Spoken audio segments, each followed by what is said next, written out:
In the last video, we talked about modifiers, and probably the most commonly used modifier in Blender is the Subdivide Surface Modifier, or more commonly known as Subsurf Modifier. The Subsurf Modifier subdivides your entire object, much in a similar way that if we were to press Tab to go into Edit mode, and with all of this mesh selected, tap W. The Subsurf Modifier does a similar process to this. Only when the Subsurf Modifier subdivides your object, it subdivides the faces with an additional algorithm that works to bend all of the faces towards each other to create a smoothing effect. So I just tapped W one time, and this subdivided this whole object one time. But if I were to Control Z to undo that and press Tab to go back into object mode, and then under Add Modifier, add a subdivision surface, or like we said, more commonly referred to as Subsurf Modifier. The same exact amount of subdivision has happened, so there are 4 faces on each side of where there was just these individual faces, only they are now curved in towards each other with this special algorithm that helps smooth out this object overall.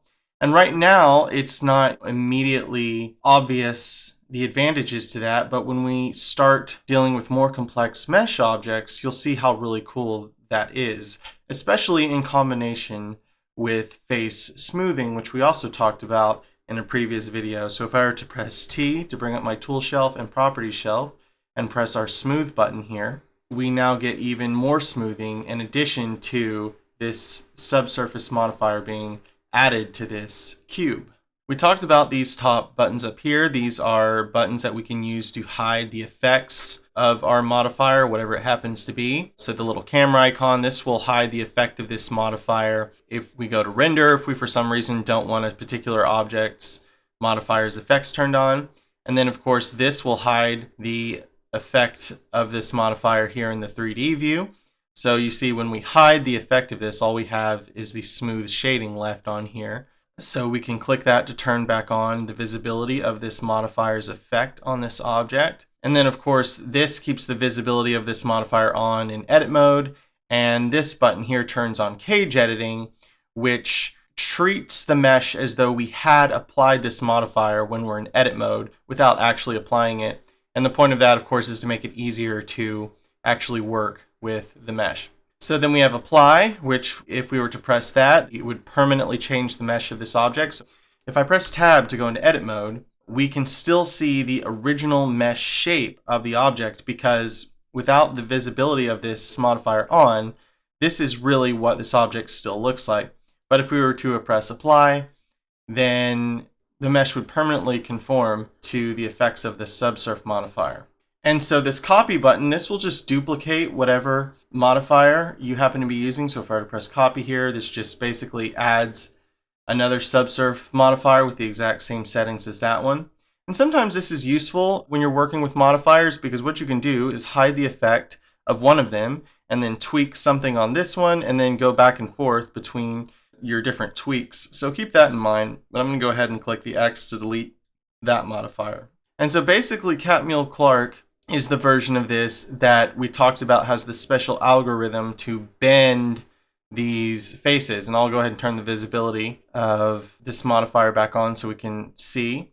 So the Catmull Clark does that subdivision and bends the faces like we talked about. And then of course, if we change this to simple, it will be subdividing without that special algorithm to bend the mesh. So basically it looks like the cube with no subdivision on it at all. So I'll turn that back. And I'll go ahead and press tab to go back into object mode. Well, under here, we have control of how many times the object is subdivided in the 3D view. And whenever you see something like this say view, what it means is this 3D view. And when it says render, this means how many times it will subdivide at render time. For instance, we only have one level of subdivision on this cube right now, but it's set to 2 at render. So when we click this button here to render, it will actually render much smoother because it's set up to a higher value. So if I were to press render, you see that is smoother than this one because it's subdivided additional levels. If I were to double that, say increase that to 4 and press the render button, then it becomes even smoother. So I'll press my go back button to go back there. So of course we can increase the view value here, which increases the amount of times that our object is subdivided. If we were to press tab now to go into object mode, and we clicked on, say, this top face here, if you're seeing your mesh with the edges appearing like this instead of wrapped around the object, that's because the cage editing button is not clicked. But we'll leave this unclicked for now. And if I were to press E to extrude, click another side here, hit E to extrude that, click on a different side here, hit E to extrude that, or we could press Shift W to do a loop cut, and then just drag it along here, tap space to go back into face selection, grab that face, hit E to extrude, S to scale, E to extrude, S to scale, E to extrude, and so on.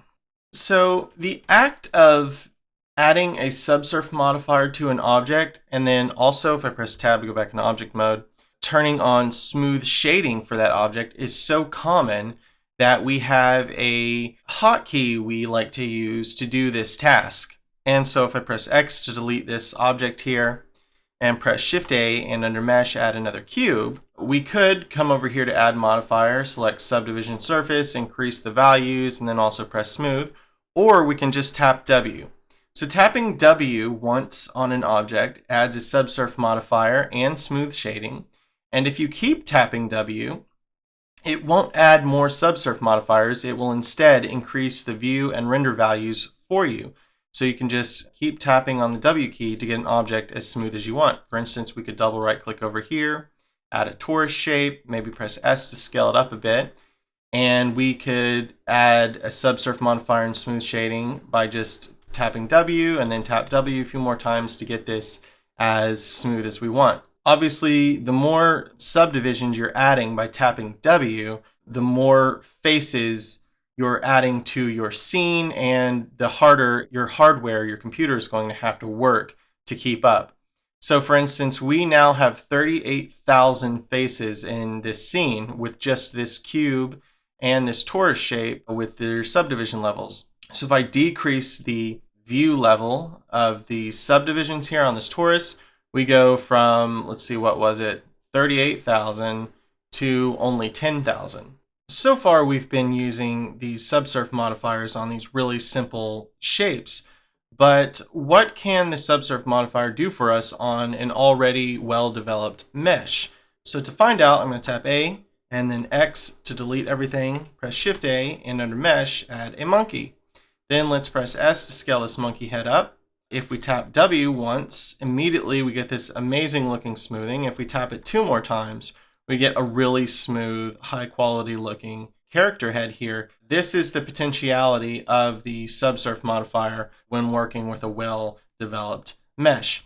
But keep in mind that even though visually this mesh has been subdivided 3 times with the effect of this subdivision surface modifier, that the actual mesh of this monkey is still simple shape. So if I were to press tab to go back into edit mode and then turn off my cage editing button, we can still see the original mesh outline shape here. And this is what the core of the object still really is. The smoothing just comes from this subsurface modifier here, unless we were to apply this, which would then greatly increase the amount of faces that this core mesh object uses.